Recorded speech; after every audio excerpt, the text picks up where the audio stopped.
નમસ્કાર, હું આપનો મિત્ર પ્રવીણ રામ.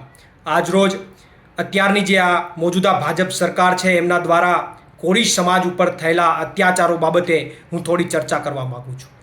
થોડા સમય પહેલાં વિછિયાના કોળી સમાજના એક વ્યક્તિ ઘનશ્યામભાઈની હત્યા થઈ અને આ હત્યા બાદ મોજૂદા સરકાર દ્વારા એમને ન્યાય મળવો જોઈએ.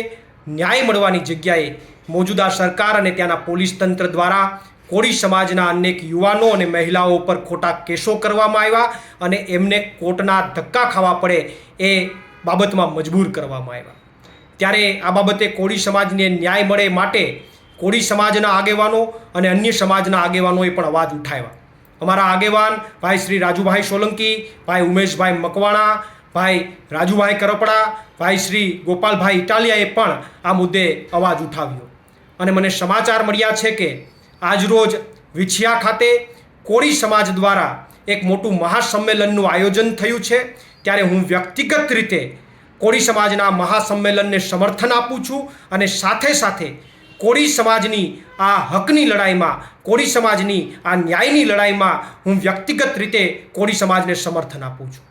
સાથે સાથે હું સરકાર પાસે માગણી પણ કરું છું કે ભાઈ ઘનશ્યામભાઈના પરિવારને ન્યાય આપવામાં આવે અને કોળી સમાજના યુવાનો ઉપર જે ખોટા કેસો થયા છે એ ખોટા કેસો તાત્કાલિક ધોરણે પરત ખેંચવામાં આવે.